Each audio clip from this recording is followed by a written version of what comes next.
Hi everyone, welcome to Entri coding. എൻ്റെ പേര് Nitish, full stack മെൻറ്ററാണ്. ഇന്നത്തെ വീഡിയോയിൽ നമുക്ക് എങ്ങനെ ഒരു ഫുൾ സ്റ്റാക്ക് ഫ്രീലാൻസ് ഡെവലപ്പർ ആവാം എന്നുള്ളത് നോക്കാം. അപ്പോൾ ഫ്രീലാൻസ് ഡെവലപ്പർ ആവണമെന്നുണ്ടെങ്കിൽ വെബ് ഡെവലപ്മെൻറ്റിൻ്റെ fundamentals and intermediate concepts strong ആയിരിക്കണം.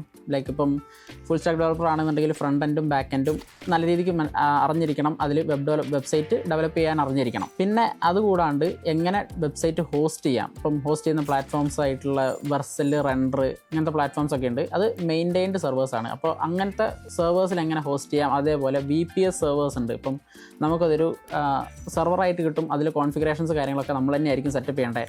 അപ്പോൾ അങ്ങനെ VPS സെർവറിൽ എങ്ങനെ ഹോസ്റ്റ് ചെയ്യേണ്ടത് തുടങ്ങിയ കാര്യങ്ങളൊക്കെ നമ്മൾ അറിഞ്ഞിരിക്കേണ്ടതാണ്. പിന്നെ ഇത്രയും കാര്യങ്ങളൊക്കെ അറിഞ്ഞിരിക്കുകയാണെന്നുണ്ടെങ്കിൽ നമ്മൾ എങ്ങനെ ക്ലയൻസിനെ കണ്ടുപിടിക്കും എന്നുള്ള കാര്യങ്ങളിലോട്ട് വരും. അപ്പം ക്ലയൻസിനെ കണ്ടുപിടിക്കാൻ ഒരുപാട് പ്ലാറ്റ്ഫോംസ് ഉണ്ട്. ഫ്രീലാൻസർ എന്ന് പറഞ്ഞൊരു പ്ലാറ്റ്ഫോം ഉണ്ട്. അതേപോലെ ഫൈവർ എന്ന് പറയുന്ന പ്ലാറ്റ്ഫോം ഉണ്ട്. അപ്പോൾ ഇതിലൊക്കെ പ്രോപ്പറായിട്ടുള്ള പോർട്ട്ഫോളിയോ ബിൽഡ് ചെയ്യുക, നമ്മൾ ചെയ്തേക്കുന്ന പ്രൊജക്ട്സ് ഒക്കെ ഷോക്കേസ് ചെയ്യുക. ഈ രീതിക്ക് ഷോക്കേസ് ചെയ്യുകയാണെന്നുണ്ടെങ്കിൽ നമുക്ക് ക്ലയൻസിനെ കിട്ടുന്നതായിരിക്കും. അപ്പോൾ അവിടെ നിന്ന് ക്ലയൻസിനെ ഫൈൻഡ് ഔട്ട് ചെയ്തിട്ട് നമുക്ക് അവർക്ക് വേണ്ടി വെബ്സൈറ്റ് ബിൽഡ് ചെയ്ത് കൊടുത്ത് ചെയ്യാൻ പറ്റും. പിന്നെ അങ്ങനെയുള്ള പ്ലാറ്റ്ഫോമുകളിൽ നമുക്ക് ക്ലയൻസിനെ കണ്ടുപിടിക്കാനായിട്ട് പറ്റും. പിന്നെ അത് കഴിഞ്ഞിട്ട് പ്രൊഫഷണൽ നെറ്റ്വർക്കിംഗ് ഈവൻസിൽ പങ്കെടുക്കുക. അതേപോലെ നെറ്റ്വർക്ക്സ് ലൈക്ക് ഇപ്പം ലിങ്ക്ഡിനിൽ നല്ല രീതിയിലുള്ള കണക്ഷൻ ബിൽഡ് ചെയ്തെടുക്കുക.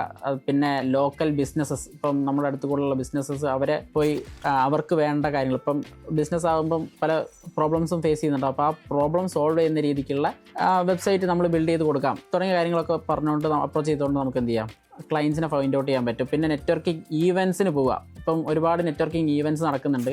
അപ്പോൾ അങ്ങനത്തെ ഈവൻറ്റ്സിന് പോയിട്ട് അവിടെ നിന്ന് കണക്ഷൻ ബിൽഡ് ചെയ്തെടുത്താൽ അവർ ത്രൂ റെഫറൽസ് വഴി നമുക്ക് എന്ത് കിട്ടും, ക്ലയൻസിനെ കിട്ടുന്നതായിരിക്കും.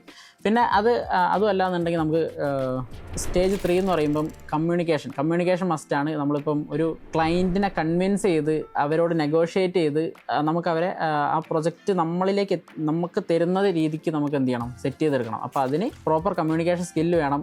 നല്ല നെഗോഷിയേഷൻ സ്കില്ലും ഉണ്ടെങ്കിൽ മാത്രമേ നമുക്ക് ഇങ്ങനെ കൺവിൻസ് ചെയ്തെടുക്കാൻ പറ്റുള്ളൂ. ഈ രീതിക്കൊക്കെ നമുക്ക് എന്ത് ചെയ്യാം, ഫ്രീലാൻസിങ് ക്ലയൻസിനെ കണ്ടുപിടിക്കാൻ പറ്റും. അപ്പോൾ ഇതൊക്കെയാണ് നമുക്ക് എങ്ങനെയൊക്കെ ഫ്രീലാൻസ് ക്ലയൻസിനെ കണ്ടുപിടിക്കാം, അവർക്ക് വേണ്ടി പ്രൊജക്റ്റ് എങ്ങനെ ഡെവലപ്പ് ചെയ്യാം എന്നുള്ള കാര്യങ്ങൾ. Thank you everyone, by.